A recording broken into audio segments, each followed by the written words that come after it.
Hello and welcome back to my channel. Today, we're bringing it back to basics, to making the bed. We're gonna talk about the tips and hacks to speed up the process, to be more efficient and make your bed look very nice, but also do it fast. And I'm also gonna do a little giveaway of all my bedding favorites, which you'll see talked about in this video. It's gonna be like the full bundle, and my bedding is dialed in at this point. All you have to do to be entered for that is be subscribed to my channel and following me over on Instagram at @VassorBeauty. And then you'll be entering by watching my stories, and I'll have a little slider bar that you'll slide over and I'll pick somebody from there. Don't forget to subscribe if you're new, and let's get started, shall we? That hurt. Everything is stripped off of my bed, so we're gonna start with a quick and easy little mattress refresh. So if you have any stains on your mattress, look, I'm not gonna ask any questions. We all have mystery stains on our mattress, okay? I use Folex for all of my upholstery, furniture, carpet stains. It works on everything. So I just spray a little Folex, fully saturate the stain. It's more of a dabbing technique, if you will. So you press and dab, and literally, it's like instantly gone. Fastest, easiest way to refresh and deodorize your mattress literally takes 15 minutes. You get your baking soda, and if you want to be extra fancy, you can add some essential oils to it. Mix that all up so you get your fragrance deodorizer. Put about 10 drops in with the baking soda. Gonna mix it all up to fragrance that. So what that baking soda is going to do is deodorize the mattress. I let it sit for a good 15 minutes. You can let it sit longer the better. A little over here and a little under the leg. So once you've let that sit, get your vacuum and go to town. You just vacuum that right up and you're good.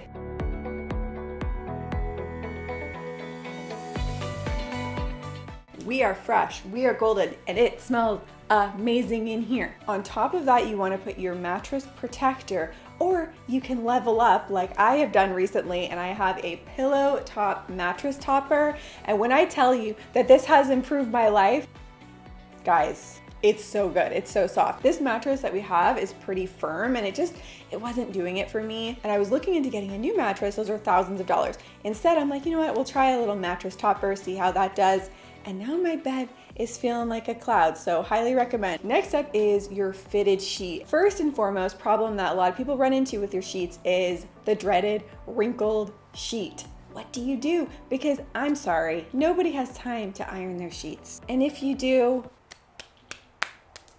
you're a better person than I am. So here is the trick. What you wanna do is remove your sheet from the dryer while it's still slightly damp, just a tiny bit damp, and then put it on your bed. That's it. That's the secret key to having a perfectly smooth, non-wrinkled sheet on your bed. Now, if you miss the window of getting your sheet perfectly damp from the dryer, another thing you can do is throw about 4 or 5 ice cubes in the dryer with your sheet and run it again for about 10 minutes, and the ice is going to melt in the dryer and de-wrinkle your sheets. In terms of sheets, you guys, I'm so passionate about bamboo sheets. Like, they're just the best. It's a very silky, smooth, cooling feeling. The trick to putting on your fitted sheet on the bed and getting it right on the first try is finding the tag on the sheet and putting that on the bottom right corner of your bed. If you're facing the bed, the tagged portion should go on the bottom right corner. That's one of my all-time favorite, very simple life hacks.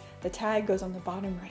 You have a hard time getting your fitted sheet to stay securely on the bed and the corners keep popping off, they actually make something called sheet suspenders, and it's exactly what it sounds like. They're these little metal clips that you adhere to either side of the sheet. So that way when you get the corners on the bed, they're really snug on there and they will not go anywhere. Next up is the top sheet, and I'm curious to hear from you.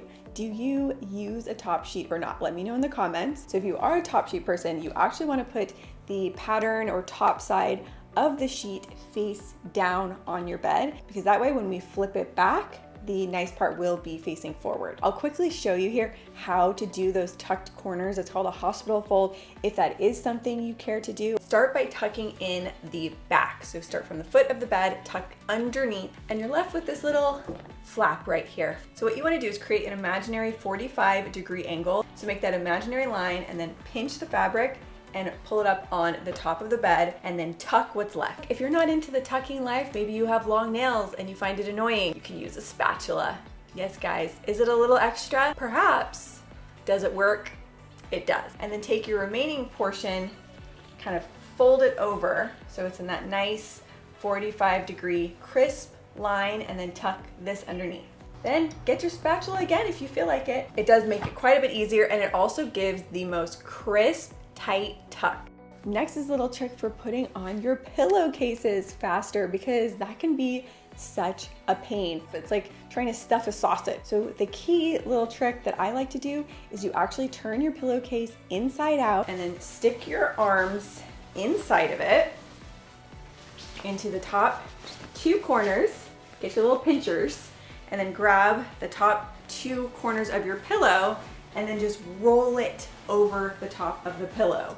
It is so much faster and more effortless. It takes no time, and now I no longer dread putting the pillowcase on. So fast. In case you're wondering which pillows I have, these are my ride or die budget-friendly pillows. They're the fluffiest, softest pillows, and they've kept their shape so well. They're also very affordable. This is a $100 Brooklinen pillow. I did a side-by-side battle, and I actually prefer these, and they've held their shape a lot better. Now, as far as tricks go for getting your comforter inside of your duvet cover. So the best hack for getting your comforter into the duvet cover is what I like to call the birthing a whale technique. You gotta grab this bad boy and dive into the belly of the beast. Like this.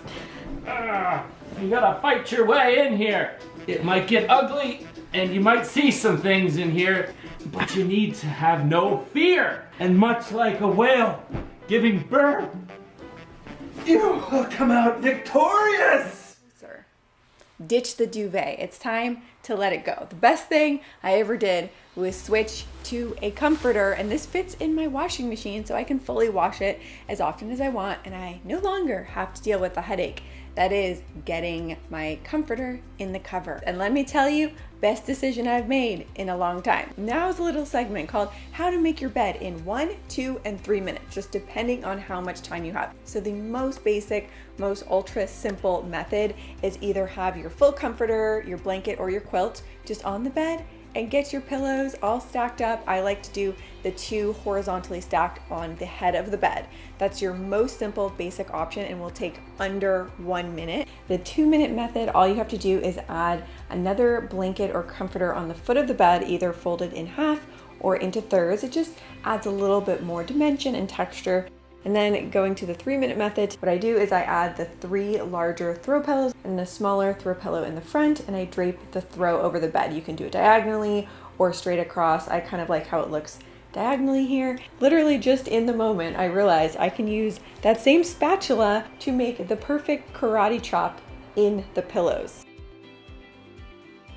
I know this trick seems excessive, but it's actually amazing, because let me just show you the difference. Here's just doing it with my hand. It looks a little like wrinkled and frumpled, okay? We don't get those perfect angles. So now watch me do it with the spatula. See how nice those angles look? But look, all I'm saying is keep your spatula in your nightstand. You might use it more than you think. And last little trick, and this was probably one of my favorites. In last week's video, I showed how you can fold up your blanket into a throw pillow. Well, there's also a way you can fold up your throw blanket into a lumbar pillow to put on your bed as decoration. Again, just such a great way as functional storage. Lay it out on the bed, and I want this to be a longer pillow, so I'm just gonna fold it in half. Then just take it and start rolling it up. When you get towards the end, you want to fold the bottom down, and you've made a little pocket that you just tuck the rolled up part into, and it's going to make a cute little lumbar pillow for your bed. Tuck in the sides to secure it, and you have a cute little lumbar pillow that you could put right here on your bed. How cute is that? So those are my favorite little quick tips and tricks for how to make your bed more efficiently. Also, I want to mention, in case you didn't see, I did an extra video this week where I shared all of my random June favorites and June top selling products. So if you are interested in watching that, I will have a link in the description box. And don't forget to go follow me on Instagram and watch my stories if you want to be entered to win all the bedding I showed in this video. So all of my bedding essentials are going to be included. All the details are going to be in the description box. And with all of that said, thank you as always so much for watching, and I will see you soon with a new video.